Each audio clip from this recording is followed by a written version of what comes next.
அனைவருக்கும் வணக்கம். வராகி அம்மனுடைய செவ்வாய்க்கிழமை வழிபாடு எப்படி எளிமையான முறையில் செய்யலாம் அப்படிங்கிறத இந்த பதிவில் பார்க்கலாம்.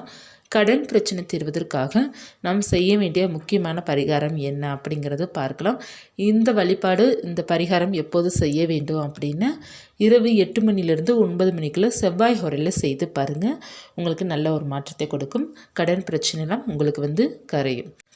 வராகி அன்னைக்கு செவ்வாய்க்கிழமை மிக உரிய நாள். அந்த நாளன்று வழிபாடு செய்யும்போது திருமண தடை சரியாகும். சீக்கிரமாக நல்ல ஒரு வரன் அமையும். குடும்பத்தில் இருக்கிற பிரச்சனைகள் தீரும். கடன் அதிகமாக இருக்குது அப்படின்னாலும் இந்த செவ்வாய்க்கிழமை அன்று வழிபாடு செய்யும்போது கடன் தீரும். சொந்த வீடு வாங்கும்போது பிரச்சனைகள் இருக்குது, எவ்வளவோ ட்ரை பண்ணாலும் வீடு கட்ட முடியல, அப்படி இருப்பவர்கள் எல்லோருமே பார்த்தீங்க அப்படின்னு இந்த வழிபாடு செய்து பாருங்கள். நிச்சயமாக எல்லா பிரச்சனைகளும் உங்களை விட்டு விலகும். நல்ல ஒரு பண வரவு உங்களுக்கு இருக்கும். இந்த செவ்வாய்க்கிழமை அன்று வழிபாடு தொடர்ந்து செய்துட்டு வாங்க. நல்ல ஒரு மாற்றத்தை கொடுக்கும். எப்படி வழிபாடு செய்யணும் அப்படிங்கிறது பார்க்கலாம். வராகியனுடைய படமும் சிலை இருக்குது அப்படின்னா படத்தை எல்லாம் அலங்காரம் செய்து வச்சுட்டு செவ்வரளி மலர்களால் அலங்காரம் செய்யுங்க. ஏன்னா செவ்வாய்க்கிழமை என்று செவ்வரளி மலர்களால் வராகி அன்னைக்கு அலங்காரம் செய்வது ரொம்ப விசேஷமாக இருக்கும். அந்த பூ கிடைக்காத பட்சத்தில் மட்டும் மற்ற பூக்களால் நீங்கள் அலங்காரம் செய்துக்கோங்க.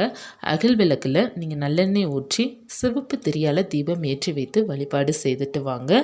நல்ல மாற்றம் இருக்கும். சிவப்பு திரி இல்லை அப்படின்னா நீங்கள் சாதாரணமாக பஞ்சு திரியை நீங்கள் பயன்படுத்தலாம். நெய்வேத்தியமாக தேன் வைங்க. செவ்வாய்க்கிழமை என்று தேன் வைத்து நீங்கள் வழிபாடு செய்து பாருங்கள். நிச்சயமாக உங்களுக்கு மாற்றம் கிடைக்கும்.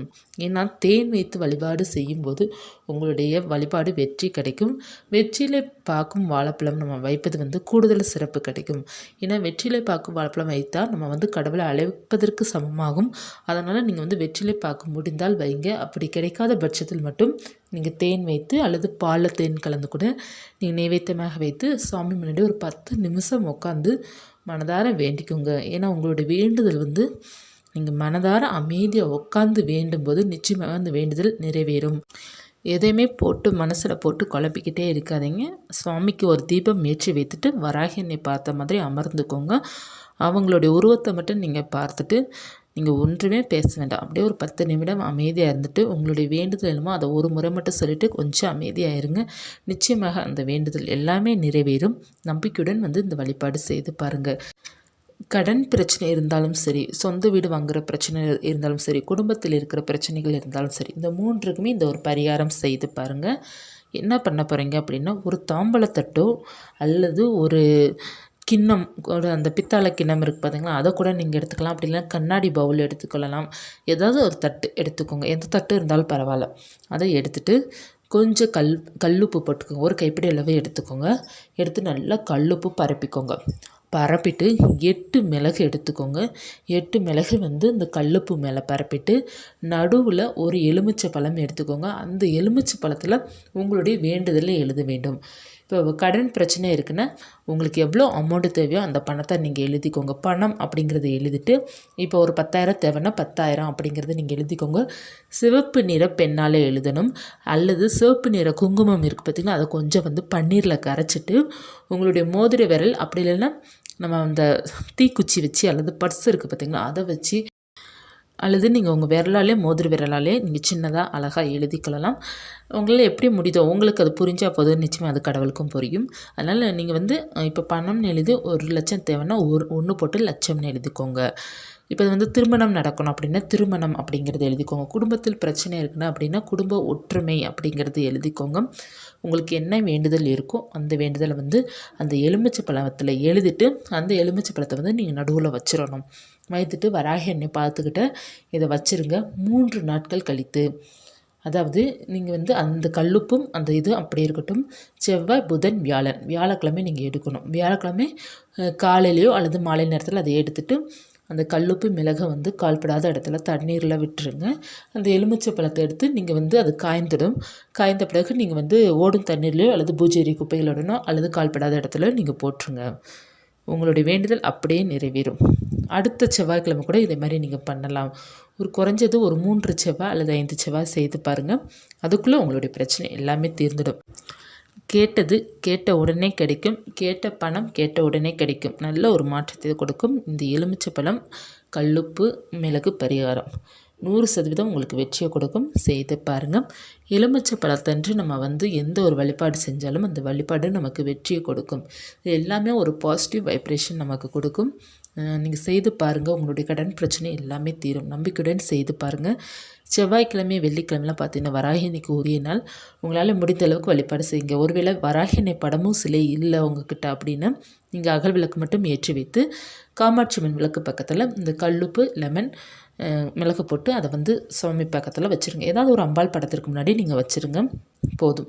3ஆவது நாள் வியாழக்கிழமை எடுத்து அதை டிஸ்போஸ் பண்ணிடுங்க. அப்படி இல்லைன்னா 5ஆவது நாள் அல்லது 7ஆவது நாள் இப்படி நீங்கள் ஒற்றைப்படை எண்ணிக்கையில் அதை எடுத்து டிஸ்போஸ் பண்ணிடுங்க. வெள்ளி செவ்வாய் மட்டும் எடுத்து நீங்கள் அதை கொட்டக்கூடாது.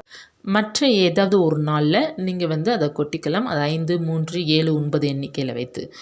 ஒருவேளை அந்த 3 நாட்களுக்குள்ளே ஒருவேளை அந்த எலுமிச்சை பழம் அழுகிடுச்சு அப்படின்னா அதை பார்த்து நீங்கள் பயப்பட தேவையில்லை. உங்கள் வீட்டில் இருக்க கெட்டது ஏதோ ஒன்று இருந்திருக்கு. அதை அந்த சுவாமி அதை எடுத்துட்டாங்க அப்படிங்கிறத நினச்சிக்கோங்க. அழுகிடுச்சு அப்படின்னா நீங்கள் கவலைப்படக்கூடாது. அந்த எலுமிச்சை பழம் காயணுமே தவிர அழுகக்கூடாது அப்படிங்கிறதும் இருக்குது. இருந்தாலும் அழுகிடுச்சு அப்படின்னா வீட்டில் இருக்கிற கெட்டதெல்லாம் அது எடுத்துருச்சு. அந்த நெகட்டிவ் வைப்ரேஷன் எல்லாத்தையும் அந்த எலுமிச்சை பழம் எடுத்துருச்சு. தெய்வத்தோட அருள் உங்களுக்கு இருக்குது அப்படிங்கிறது ஐதீகம். ஒருவேளை எலுமிச்சை பழம் எங்களுக்கு அழுகலை ஆனால் காயுது அப்படின்னா உங்களுடைய வீட்டில் நல்ல ஒரு தெய்வீக சக்தி அதிகமாக இருக்குது அப்படிங்கிறது அர்த்தம். இதை வைத்து நீங்கள் பாருங்கள், நல்ல ஒரு மாற்றம் கிடைக்கும். அழுகிடுச்சுன்னு கவலைப்படாதீங்க. நீங்கள் திருப்பி கமெண்ட்டில் கேட்பீங்க, எனக்கு தெரியும். ஏன்னா ஒரு சில வீட்டுக்கு எலுமிச்சை பழம் அழுகுது அப்படிங்கிறது சொல்கிறீங்க. எலுமிச்சை பழம் வைத்து வழிபாடு செஞ்சோம் அப்படின்னா அழுகிடுது அப்படின்னா கவலைப்படவே தேவை கிடையாது. எல்லாமே சரியாக போயிடும். எல்லாமே சுவாமி அது எல்லாத்தையும் சரி பண்ணிகிட்ருக்குறாங்க அப்படின்னு நீங்கள் பாசிட்டிவாக நினச்சிக்கோங்க. ஏன்னா அதுதான் உண்மையும் கூட. சுவாமி சரி பண்ணி கொடுத்துருவாங்க. நீங்கள் அவங்கள நம்பினீங்க அப்படின்னா அவங்க எல்லா பிரச்சனையும் சரி பண்ணி கொடுத்துருவாங்க. எல்லாருக்குமே எல்லாரோடைய வீட்டிலும் ஒவ்வொரு பிரச்சனை, ஏதாவது ஒரு பிரச்சனை இருந்துகிட்டே தான் இருக்கும். அந்த பிரச்சனையை அவங்க சரி பண்ணி கொடுப்பாங்க. நீங்கள் நம்பிக்கையோடு கடவுள் நமக்காக இருக்கிறாங்க அப்படிங்கிறத நம்பிக்கையுடன் இருந்து அந்த பிரச்சனையை எப்படி சரி பண்ணணும் அப்படிங்கிறத நீங்கள் சுவாமிகிட்டே கேளுங்க. அவங்க நிச்சயமாக உங்களுக்கு வழி கொடுப்பாங்க. அதிலிருந்து நீங்கள் சரி பண்ணி நீங்கள் வரலாம். கடன் இருந்தாலும் அதை சரி பண்ணுறதுக்கான உழைப்பை கொஞ்சம் அதிகப்படுத்துங்க. பணத்தை சேமித்து வைங்க. சீக்கிரமாக அந்த கடனை எல்லாம் அடைச்சிடலாம். இந்த செவ்வாய்க்கிழமை இந்த செவ்வாய் ஹோரையில் நம்ம இந்த பரிகாரம் செய்கிறதுனால நமக்கு கூடுதல் சிறப்பு இருக்குது. அதனால் இந்த செவ்வாய் ஹோரையிலும் இந்த சனி ஹோரையிலும் பார்த்திங்க அப்படின்னா கடன் அடைவதற்காக நம்ம செய்கின்ற பரிகாரம் எல்லாமே நமக்கு வெற்றியை தான் கொடுக்கும். இந்த பதிவு உங்களுக்கு உபயோகமாக இருக்கும்னு நினைக்கிறேன். இருந்துச்சுன்னா லைக் பண்ணுங்கள். இது போன்ற வராகின் பற்றிய தகவல், பூஜ்ய முறைகள் தெரிந்து கொள்ளணும், பரிகாரங்கள் தெரிந்து கொள்ளணும் அப்படின்னா சேனலை சப்ஸ்கிரைப் பண்ணி வச்சுக்கோங்க. மீண்டும் ஒரு ஆன்மீக தகவலுடன் உங்களை சந்திக்கிறேன். அடுத்த பதிவில் பங்குனி உத்திரம் அந்த பதிவை நம்ம பார்க்கலாம். அதற்கப்புறம் நம்ம மார்ச் மாதம் தேய்பிறை பஞ்சமி தினத்தை பற்றி நம்ம பார்க்கலாம். அடுத்த தகவலை சந்திக்கிறேன். நன்றி.